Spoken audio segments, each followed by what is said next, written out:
Le chapitre 9 fait parler beaucoup de lui, en tout cas ça fait couler beaucoup d'encre. C'est la question du féminin en français. Donc l'idée reçue c'est on ne peut pas changer la grammaire et le genre des mots est arbitraire en français, la langue est machiste, c'est comme ça. Et oui, alors voyons voir. La question parfois c'est de se dire est-ce qu'on dit bonjour à tous et à toutes, bonjour à toutes, bonjour à tous, hein, T-O-U-S-T-E-S. Et donc, comment faire? Donc, chers collègues, c'est assez facile parce que c'est neutre, mais à certains moments, comment faire pour montrer qu'il y a aussi des femmes dans le groupe? Et donc, il y a énormément de débats actuellement. Et si vous êtes sur TikTok, vous voyez peut-être parfois, effectivement, des personnes qui disent, au lieu de dire, par exemple, « il pleut », c'est « elle pleut ». Ça vaut ce que ça vaut.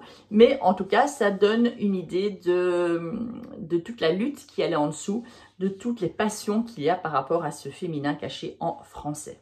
Pourquoi y a-t-il ce problème-là? En fait, si on regarde le français par rapport aux langues germaniques, dans les langues germaniques, néerlandais, anglais, allemand, vous avez le masculin, le féminin et le neutre. Et donc, quand on dit « il pleut », en fait, en néerlandais, en anglais, en allemand, on utilise le neutre « it is raining », le « it » que l'on n'a pas en français. Donc, on a le choix entre le « il » et le « elle ». Et forcément, ça va poser problème, forcément.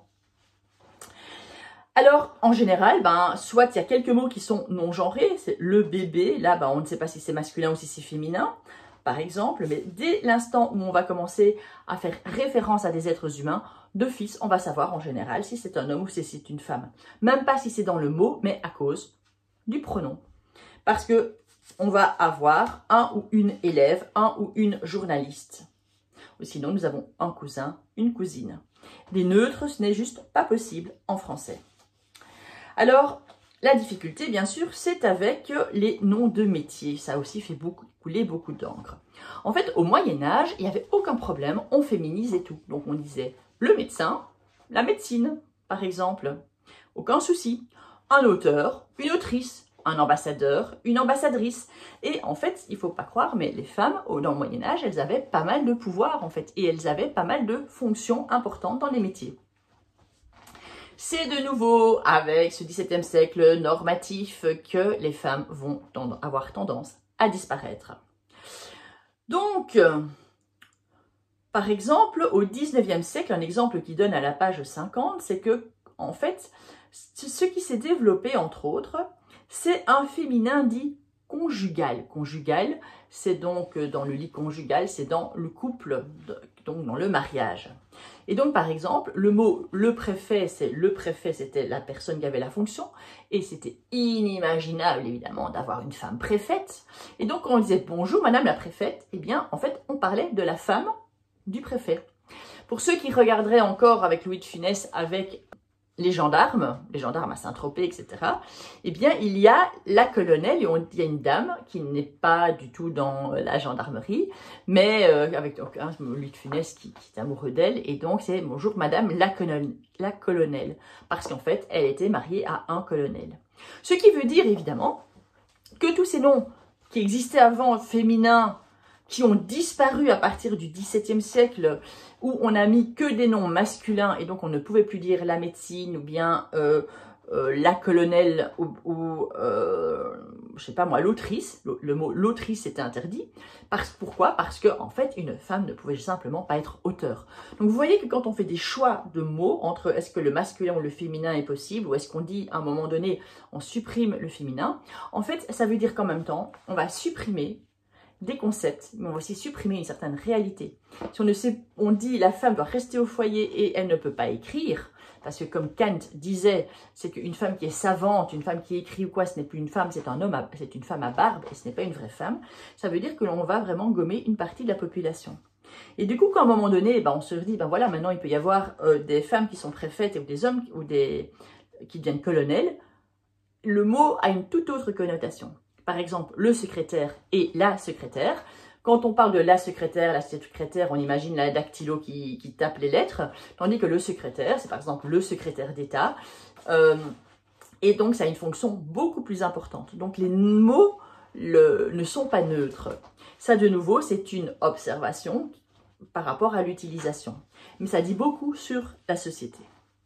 Et donc, à partir de là, à la fin du XXe siècle, on commence vraiment à se battre en tant que femme pour dire, mais on veut aussi exister, on veut qu'on nous voit. Et donc, par exemple, en France, en Belgique, il y a eu pas mal de discussions pour féminiser les noms de métiers. Et donc, est-ce que c'est allait être le professeur, la professeuse ou la professeure, le ministre, la ministre, ça c'est facile, mais pour plein d'autres choses, est-ce que c'était autrice, auteur, etc. Il y a eu toute une discussion là-dessus. Et figurez-vous que l'Académie française s'est opposée à l'utilisation de l'accord au féminin pour les noms de métiers, les grades et les fonctions de 1984, quand on a commencé à en parler plus sérieusement, jusqu'à 2019. Et oui, en 2019, l'Académie française a finalement dit « Ok, on peut féminiser les noms de métiers ». Et donc, par exemple, sculpteur, sculptrice, ou bien on rajoute un E, un avocat, une avocate, un agent, une agente. Ou alors c'est juste sur l'article, puisque ministre, on n'aurait pas su féminiser, et donc on fait une ministre. Et oui, d'abord bien sûr au Québec, et puis de plus en plus en France, et en Belgique, on était aussi plus progressiste, puisqu'on n'a pas le poids de l'Académie française de la même manière qu'en France. Alors ce masculin, aussi, c'est la question pour le pluriel. Quand on parle à un groupe de gens, qu'est-ce que l'on va utiliser? Masculin, féminin, on a l'habitude d'utiliser le masculin. Ah, les habitants de telle région, donc on dit le masculin l'emporte. Ce que l'on s'est rendu compte, par exemple, dans les jobs, dans les candidatures pour des métiers, c'est que si on utilisait le mot au masculin, eh bien, en fait, il y a moins de femmes qui postulent pour un emploi que si c'est écrit masculin-féminin. C'est pour ça qu'il y a commencé à y avoir des alternatives pour se dire comment est-ce qu'on peut inclure ce féminin pour dire, les gars, c'est pas que les hommes qu'on cherche, c'est aussi les femmes.